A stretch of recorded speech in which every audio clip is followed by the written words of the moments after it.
Hey everyone, welcome to my YouTube channel. So today we are going to study chapter Majority, Minority and Communalism from book Political Process in India. So in this video we will get to know who are minorities, what are the measures taken by government for minorities and what is communalism, its meaning, causes, evil consequences and suggestions for eradicating communalism. So who are minorities तो minorities कौन तो minorities को हम हिंदी में कहते हैं अल्पसंख्यी so an ethnic religious और linguistic minority is any group of persons which constitutes less than half of the population in the entire territory of a state whose members share common characteristics of culture, religion or language or a combination of any of these.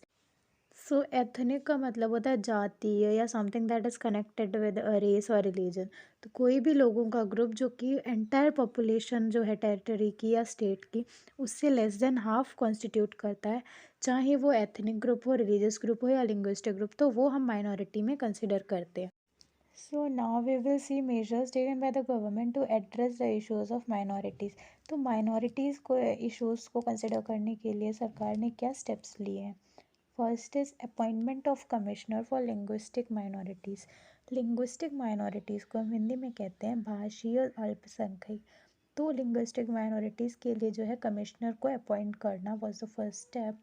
B Malik was appointed at for the first time by the president of India in 1957 in investigating matters related to the safeguards for linguistic minorities. तो 1957 में जो है first time president ने B Malik को appoint किया था as a commissioner, ताकि वो इन लिंग्विस्टिक माइनॉरिटीज़ के सेफ से रिलेटेड जो भी मैटर्स हैं उनको देखें। Second was constitutional safeguarding. Constitutional safeguarding को हम हिंदी में कहते हैं संवैधानिक सुरक्षा। तो the constitution of India has made certain specific provisions to safeguard the rights and interest of minorities. तो इंडिया का जो संविधान है भारत का, उसमें काफ़ी सारे ऐसे प्रोविजंस बनाए गए हैं, ऐसे रूल्स हैं जिससे कि जो है माइनॉरिटीज़ के राइट्स और इंटरेस्ट सेफगार्ड होते हैं, जिनको सुरक्षा मिलती है। So third is national monitoring committee on minorities education. Education means minorities की जो शिक्षा से रिलेटेड एक कमेटी को इस्टेब्लिश किया गया है, that is national monitoring committee. Ministry of HRD, HRD means human resource development, has constituted a national monitoring committee on minorities education. तो HRD ने जो है एक कमेटी बनाई है माइनॉरिटीज़ की एजुकेशन से related. A standing committee has also been establish to address issues relating to educational empowerment of minorities. तो जो भी एजुकेशनल सिस्टम से रिलेटेड इशूज़ होते हैं वो इस कमेटी में कंसिडर किए जाते हैं for minorities. Fourth is scholarship and fellowship schemes. तो स्कॉलरशिप को हम हिंदी में कहते हैं छात्रवृत्ति या जो भी ग्रांट्स मिलते हैं सरकार की तरफ से वो। तो scholarship and fellowship schemes and multi sectoral development programmes are being implemented. तो जो काफ़ी सारे स्कॉलरशिप स्कीम्स हैं, मल्टी सेक्टोरल मीन्स हो जाता है बहुक्षेत्रीय, तो मतलब काफ़ी सारे सेक्टर्स से जो रिलेटेड प्रोग्राम्स होते हैं, मल्टीपल सेक्टर्स से रिलेटेड डेवलपमेंटल प्रोग्राम्स जिससे कि विकास हो। तो इस टाइप की स्कीम्स जो हैं माइनॉरिटीज़ के लिए गवर्नमेंट जो है इम्प्लीमेंट करती रहती है। So now we will see the meaning of communalism. Communalism का क्या मतलब होता है, विच मीन्स इन हिंदी सांप्रदायिकता। General meaning of communalism is to be faithful towards one's religion and to do every possible efforts for its welfare. तो generally इसका मतलब यही होता है कि अपना जो धर्म है उसके प्रति हमें फेथफुल रहना है और जो भी ज़्यादा से ज़्यादा हम कर सकते हैं उसकी भलाई के लिए वो करें। Supernatural faithfulness towards one's community and the desire for its welfare can be given the name of communalism। तो वही है कि किसी भी कम्युनिटी या रिलीजन के प्रति जो है सुपर नेचुरल फेथफुलनेस, जिसका मतलब हिंदी में होता है अलौकिक भक्ति होना और उसके भलाई की इच्छा रखना, तो उसको हम कम्युनलिज्म कह सकते हैं। Communalism has positive form and nobody will hate it in this form. तो इसका एक पॉजिटिव अप्रोच होता है जिसको कोई भी हेट नहीं करेगा। The hateful aspect of communalism is it's negative form. तो जो हेटफुल आस्पेक्ट होता है कम्युनलिज्म का वो निगेटिव आस्पेक्ट होता है। निगेटिव मीन्स नकारात्मक। तो which means not only to develop the interest of its own community but also to cause harm to the interest of other communities. तो जिसका मतलब ये होता है कि अपने जो इंटरेस्ट हैं, अपनी जो कम्युनिटी के इंटरेस्ट हैं उनको डेवलप करो, बट साथ ही साथ में जो दूसरी कम्युनिटीज़ के इंटरेस्ट हैं उनको हार्म करना, ये होता है negative approach.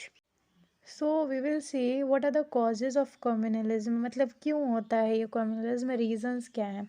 First is divide and rule policy of Britishers, जिसको हिंदी में कहते हैं फूट डालो और शासन करो। तो the Britishers adopted the policy of divide and rule in India to strengthen their role in India. तो ब्रिटिशर्स ने जो है डिवाइड एंड रूल की पॉलिसी अडॉप्ट करी थी ताकि वो अपना जो रूल है इंडिया पर स्ट्रेंथन कर सकें, स्ट्रेंथन मीन्स मजबूत कर सकें। The divided Hindus and Muslims under this policy, उन्होंने जो है हिंदूज और मुस्लिम्स को बांट दिया था। This played important role in increasing communalism, इसकी वजह से जो है कम्युनलिज्म ने काफ़ी ज़्यादा ग्रोथ कर ली, इंक्रीज हो गया। Second is geographical conditions. When residential places of Hindus and Sikhs are at different places, their communal tension is created more. तो रेजिडेंशियल मीन्स होता है आवासीय जो क्षेत्र होते हैं, हिंदूज और सिख्स के अलग अलग होते हैं, तो वहाँ पर भी जो है कम्युनल टेंशन जो है बढ़ जाती है। Third reason given is historical isolation. Isolation का मीन्स होता है अलग होना या डिटैच्ड होना। So the tension found between Hindus and Muslims is based on this misconception that historically Muslims are separate, they are foreigners and have come from outside. तो जो Hindus और मुस्लिम्स में टेंशन मिलती है उसका एक मिसकंसेप्शन मतलब होता है, सॉरी मिसकंसेप्शन मीन्स होता है गलत फहमी। तो इस गलत फहमी पे बेस्ड है कि जो हिस्टोरिकली ऐतिहासिक रूप से मुस्लिम्स हैं वो अलग हैं हिंदूज से, क्योंकि वो फॉरेनर्स हैं, वो बाहर से आए हैं, वो इंडियंस नहीं हैं। Fourth is cultural differences. Cultural differences को हिंदी में कहते हैं सांस्कृतिक अंतर। So communalism has been encouraged because the cultural norms, values, customs, traditions, living standards, art, literature are different in Hindus and Muslims. तो हिंदूज़ और मुस्लिम्स की हर चीज़ जो है एकदम डिफरेंट है, जो कल्चरल नॉर्म्स हैं, वैल्यूज़ हैं, कस्टम्स, ट्रेडिशंस, रीति रिवाज जो हैं, रहने के तौर तरीके हैं, आर्ट्स है, लिटरेचर यानी कि साहित्य, मतलब हर चीज़ उनकी अलग अलग है। इस वजह से भी जो है कम्युनलिज्म में इंक्रीज़ हो जाता है, इनकरेजमेंट मिलता है।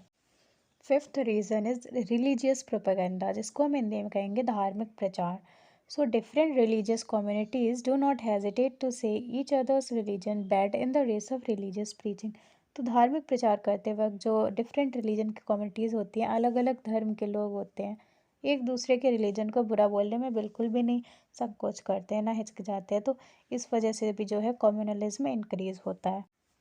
So now we will see evil consequences of communalism. Evil consequences means बुरे परिणाम। क्या बुरे परिणाम होते हैं कम्युनलिज्म की वजह से?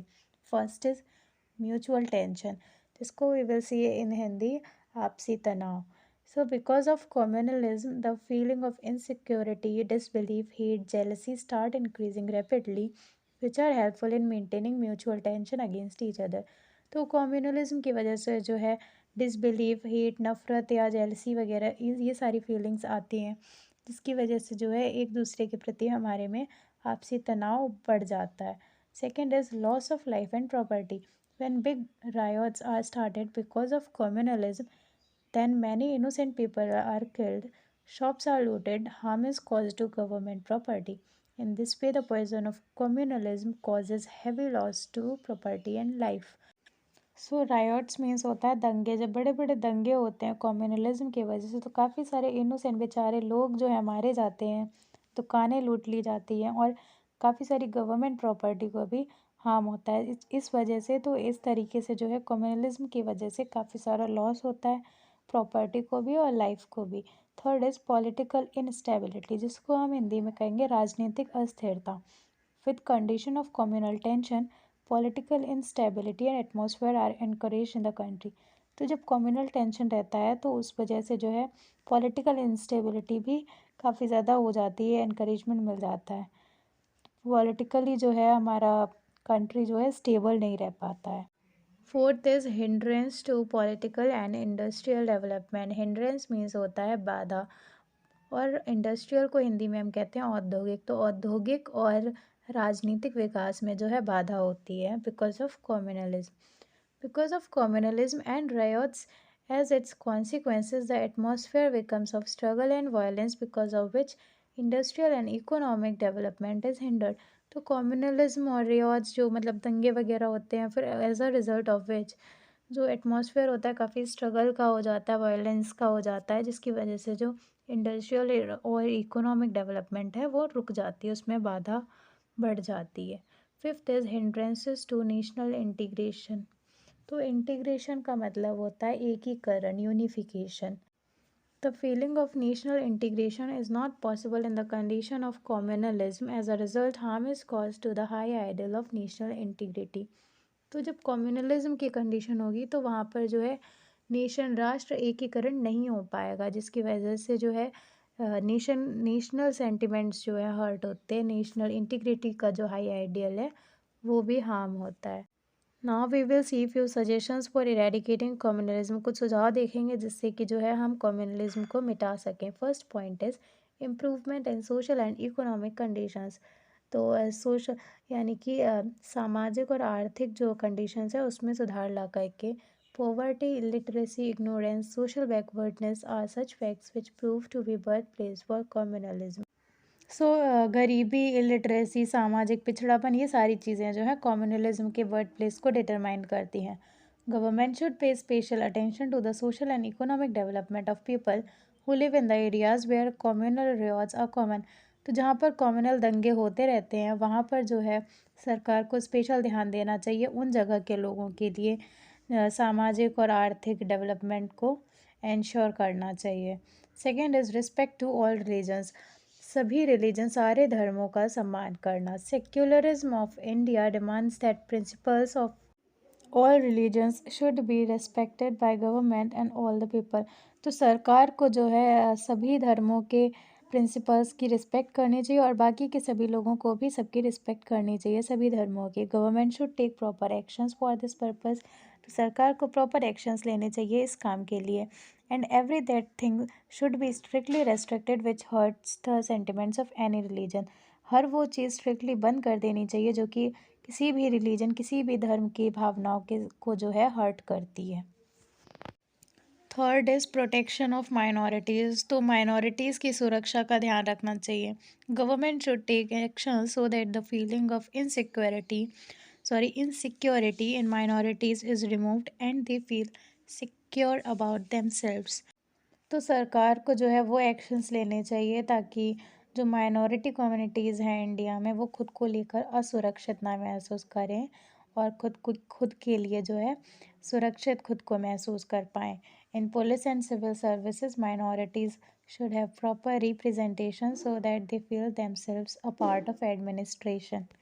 रिप्रेजेंटेशन मीन्स प्रतिनिधित्व। तो पुलिस और सिविल सर्विसेज में जो है माइनॉरिटीज़ को प्रॉपर रिप्रेजेंटेशन मिले ताकि वो खुद को एडमिनिस्ट्रेशन का हिस्सा समझे। एडमिनिस्ट्रेशन मीन्स प्रशासन, प्रशासन का हिस्सा समझे। Fourth is ban on communal parties. तो कम्युनल पार्टीज़ जो हैं उनको बिल्कुल ही बैन कर देना चाहिए। It is essential to ban communal political parties as they are responsible for exciting communalism. कोई भी पॉलिटिकल पार्टी जो है अगर धर्म के बेसिस पर खुद को ऑर्गेनाइज करती है तो उन पार्टीज़ को बिल्कुल ही बैन कर देना चाहिए, बिकॉज इन्हीं पार्टीज़ की वजह से जो है कम्युनलिज्म में इनकरेजमेंट होता है। This provision should be made by law that no political party or organisation will be allowed on the basis of special religion.